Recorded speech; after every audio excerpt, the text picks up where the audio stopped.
Trish, it is just wonderful to have you back. Thank you. It's good to be back, Rebecca. Thank you. You know, through your book and through so much of what you do, radio and other things, you are changing lives. One of the very important things that I wanted to bring out in this specific show is the post-traumatic stress disorder, the physical and emotional violence that people experience as children that the world basically doesn't even realize exists in so many homes behind closed doors. And your entire interview last time was in helping people overcome that. Would you be so kind as to share with our listening audience exactly what happened to you as far as the violence and the trauma was concerned? The absolute. It's There's a lot that goes into what is my story, and that is the violence, the sexual abuse. Everything started very, very early. I knew happiness before that. I come from a divorced family, but I knew my father loved me, my grandparents loved me. I was a happy child. Then my mother married a man that his son had actually warned her about. And when they married, he first attacked me on the night of their wedding shower, at my mom's bridal shower in front of my older brother and two neighborhood boys, that he was babysitting.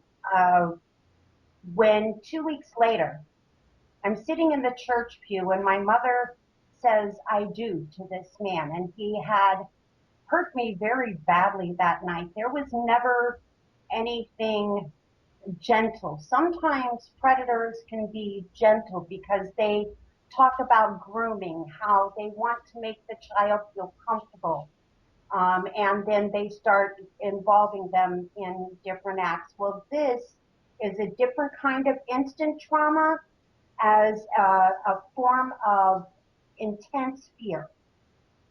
It is that intense fear, pardon me, that causes the actual jolt of our fight or flight response. That jolt to our system also twists our wires. And the moment that that type of fear is felt, whether it be an adult or a child, your wires are instantly crossed and the person you were before is forever gone.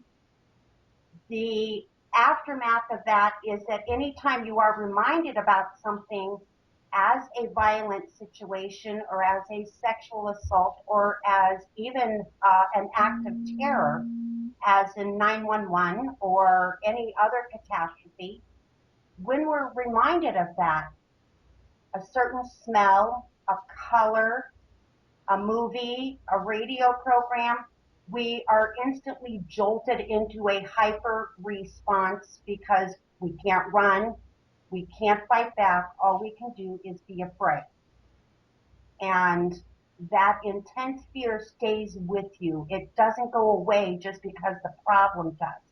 Now, not everyone is affected with PTSD syndrome.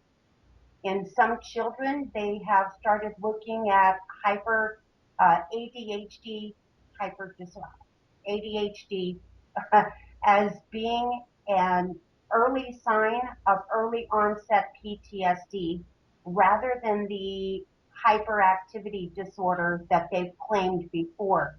When they look into the history of about 1 in 10 of those cases, they are finding that the behavioral patterns and what the children were trying to say was that this environment bothers me. This, I can't sit still because my head and my spirit are filled with all of these violent situations. So they are starting to review some of the cases of ADHD and coming back that could very well be early onset PTSD. So it's a lasting effect from that violent motion. As I said, mine first started at 5. It lasted for a very long period of time. I was 17 by the time I left my parents' house, but I was almost 40 years old by the time I took my last severe beating. So that was an entire lifetime spent in violent and dangerous attacks repeatedly. Um, on top of that, of course, as the book shares, was my mother's complete disregard of any basic human necessities. I was her cook, her slave, her babysitter, and she actually gave me, almost as if I were property, to my stepfather. He was permitted to take me when he wanted, where he wanted, and do as he wanted. She would see me covered with bruises and not even question about why. She would see me, I would be ordered to stay at home, and I was the one that scrubbed the corners with the toothbrush, and I was the one that was putting dinner on the table by the time I was 9, 10 years old. While other kids were out playing, I was getting called in to the house in the middle of the afternoon by my stepfather to go back in the bedroom. And my mom walked in early one day and caught him as he was preparing to insert himself. So, and did nothing, yelled at me and sent me to my room for the night. I got to come out and do dishes, but I wasn't allowed to eat dinner. And I wasn't allowed to leave the house for another week. And it was constant chores and always a responsibility. Um, through the ages of 12 to 15, he was more degrading and more controlling. That's when he really began forcing the sex trafficking and the public exploitation at the place where my mother worked, and out on tugboats and inviting his co-workers from the coal mine to the house, inviting my schoolmates and friends of my older brothers to the house for special private parties, arranging beer and marijuana, and many, even at these parties, I would suddenly be grabbed by the hair and pulled up out of my chair. And then, I punched and kicked, and I had my ear bleeding, but the inside of my ear bleeding. The head traumas started very, very early, and the physical harm, but nothing was ever attended to by a physician. I was never taken to a dentist. I was not given a toothbrush. I was not provided any type of medical care other than to be put on the birth control pill at around 14, 15 years old. We had the best health insurance. My stepfather had the UMWA, United Mine Workers of America, and if anyone remembers the 70s, UMWA used to be very, very big in the industry and in their healthcare. Well, it wouldn't have cost my parents a dime to take me to get medical care. And I believe I sent you pictures of some scarring, and that is the scars today. When you look at them, they are layers and layers on top of layers of pitted scars from layers of filth. I didn't bathe. It wasn't safe to bathe in my home. From around age 12 till I left home at 17, for about 5 years. And as my body was developing, so to give you an idea of what this might look like to someone in the community, I grew up in this very small town, attending the same school day after day for 6 years. My brother, older brother, was healthy, normal looking, teenage boy. My younger sister was a cute, adorable, sweet, precious girl. But myself, my hair was greasy and matted, and my clothes were always wrinkled. I had to wear my 5-year-old sister's underwear. I didn't have any possessions. Mine were all secondhand. I was very filthy after 5 years of not bathing. Even after a year of not bathing as a child, you begin to stink. And I had filth in the hairline and in the crevices of my body. And then you had the infected sores on my arms, my legs. My face would get one every once in a while. I would be covered with bruises. And back in those days, we had that, we were all changing for gym in these little bitty locker rooms. So I would be in a section with about 10 girls and all of us standing there. And no matter what I looked like or how I had to dress for gym. So they would see the bruises and they would tease me about the filth. And I was that one that everybody whispered about and talked about. And even whenever I first started working in this town, I was in between late 15 going on to 16. My teeth were rotted out. My skin was infected. Throughout the entire process, about 12, 13 is when the infection started on my skin. Throughout all of that filth and sores and everything, not a single person ever asked if I was okay, if I needed help. They never questioned my parents. Nobody ever asked why I wasn't allowed out of the house. But my I talk to childhood friends now, and they tell me that they can remember their parents refusing to let them come to my house because of my stepfather and the type of man that everybody knew that he was, and the type of things that went on at our house. So it wasn't that anyone didn't know. And it wasn't that the teachers didn't realize, because I was the one that everybody avoided contact with. So, how do we encourage people when they see a child in that kind of distress? How can you turn away? How can you not be concerned? How can we not say, oh my God, cannot believe this is happening. We have to do something. And in inspiring healthy families, healthy parenting, and building healthy bonds with our children and in our communities, we get back to that, I will never let another child go in this type of neglect and this type of harm. We had the same circle of family friends that came to our house, the same circle of kids that I went to school with and played with and everything.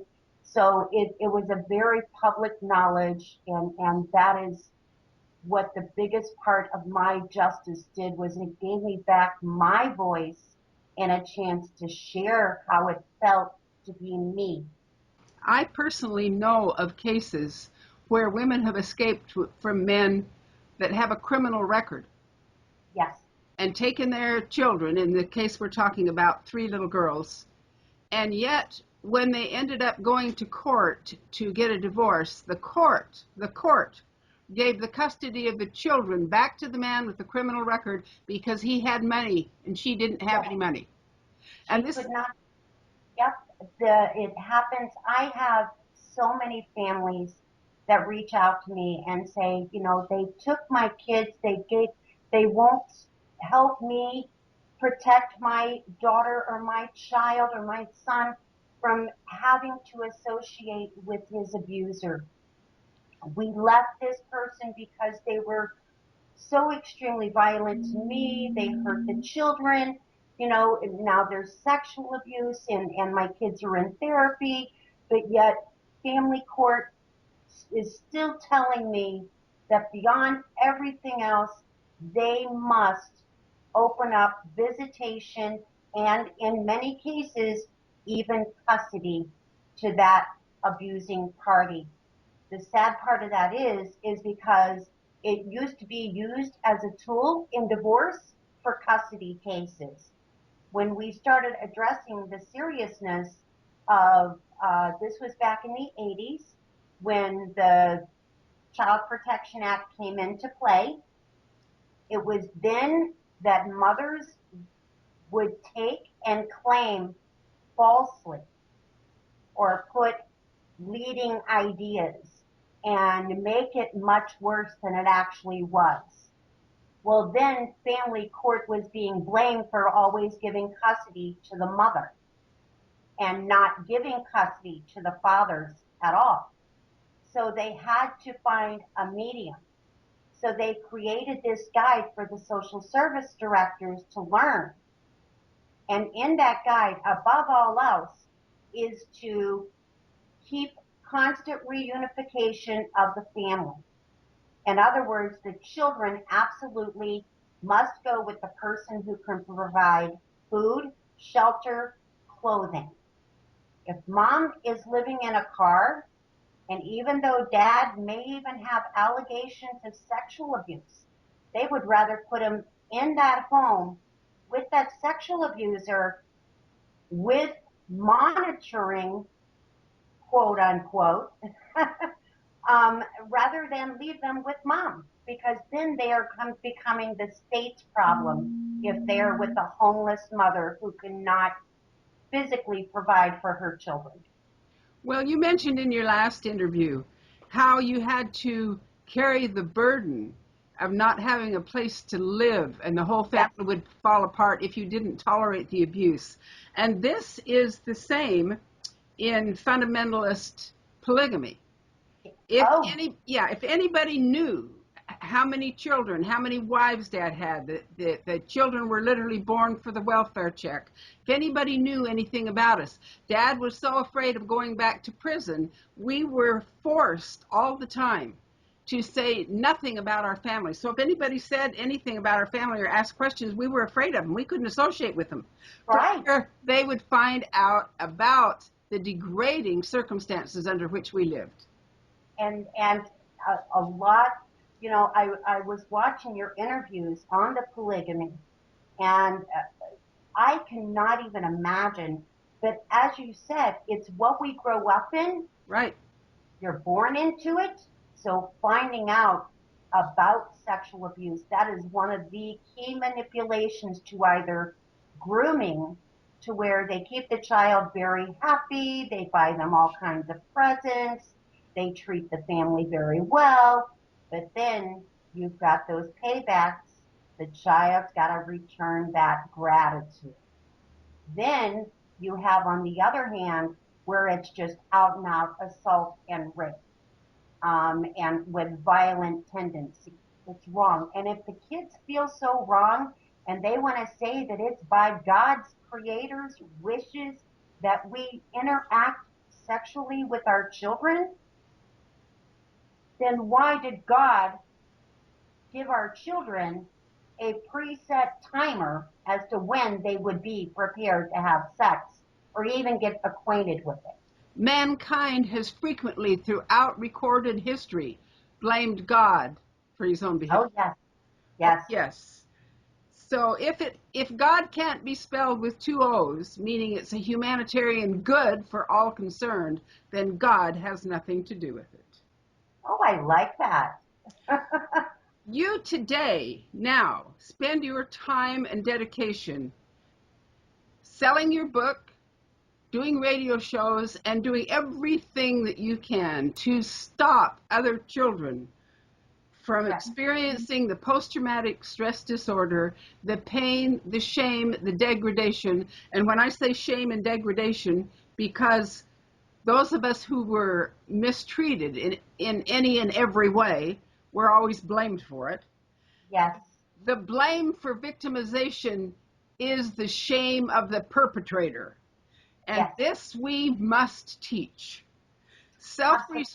Self-respect and self-dignity is the natural state of a child and Indeed. should never be stolen.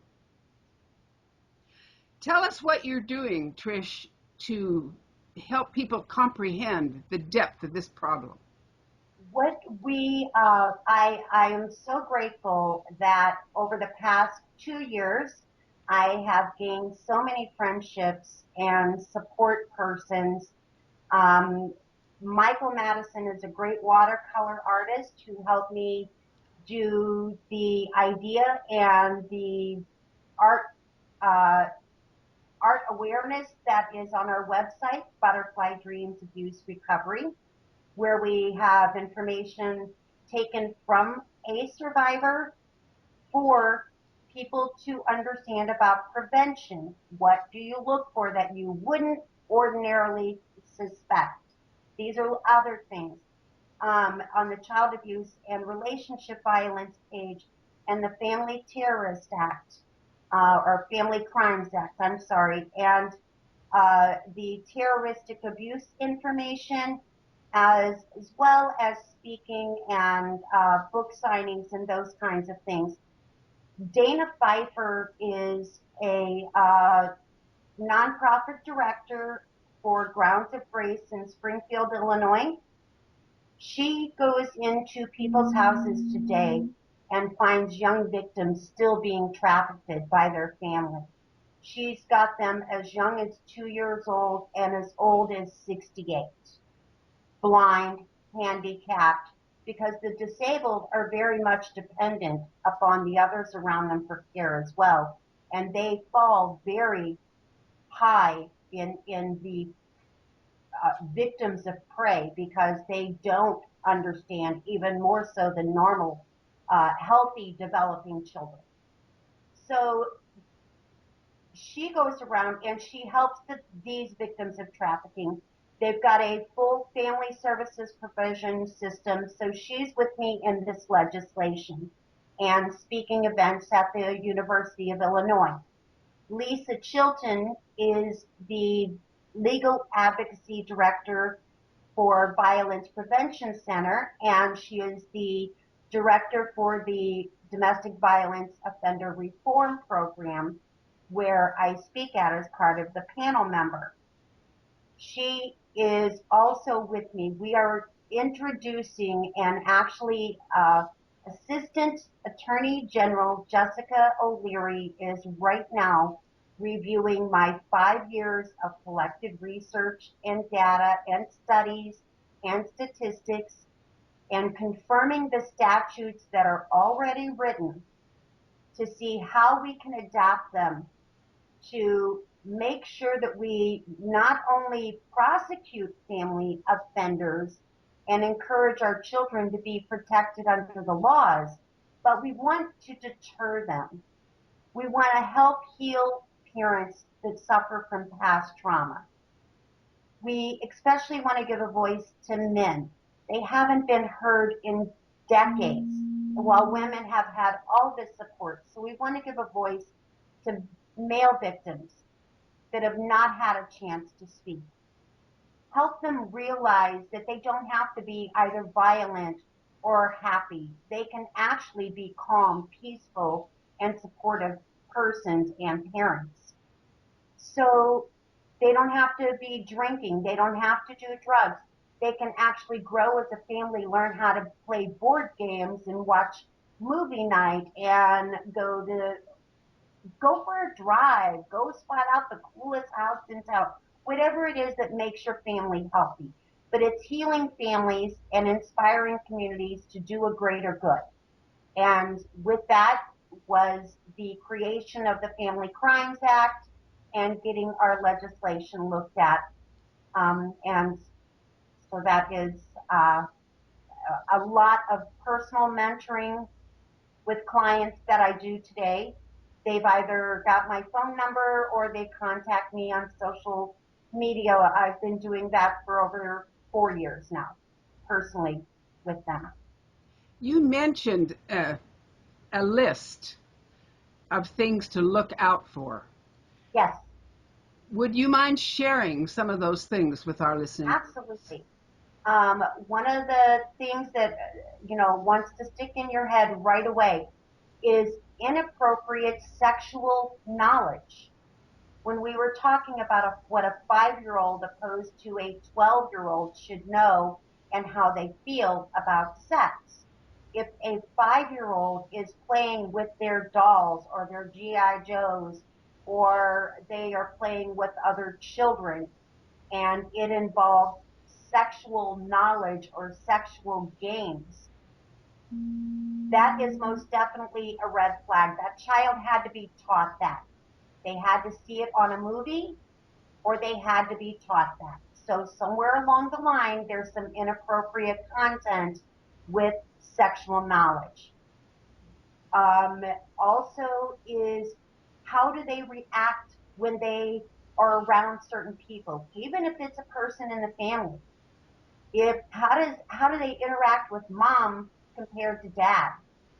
How do they interact with grandpa, with grandma, with Aunt Judy, with Uncle Mark? How do they interact with certain friends or the pastor or a certain teacher? And that is a key factor as to how, because if suddenly they used to love to go over to Aunt Judy's house, and all of a sudden Aunt Judy has got a new boyfriend coming over to her house. Well, now this child no longer wants to go to Aunt Judy's and, oh my God, I got a bellyache today. I need to study today. I've got something else to do today. Something's going on at Aunt Judy's house. Open conversation with your children. Those are your body parts. That is your body. No one's allowed to cross that boundary. You have the right to say no. So when you say no and they don't listen, you come tell me and I'll make sure they listen. Thank you once again for being a part of our shows and for being a part of educating the next generation. Our children are our future, and we need to protect them. We also need to do some healing with those children that have grown up with so much abuse that they actually believe that that's what a man is. And that's pretty sad. Absolutely. Thank you. Because they are so much more than that. Yes, they are. Thank you I've so got a much. really wonderful man. I got very, very blessed. And for 10 and a half years, he's been there with me through every step of my healing, publishing the book, developing Butterfly Dreams, Abuse Recovery, doing the talk radio shows, doing the speaking engagements, holding events. So yeah, he's been really awesome. Wonderful. Wonderful. Thanks again so much. You're great.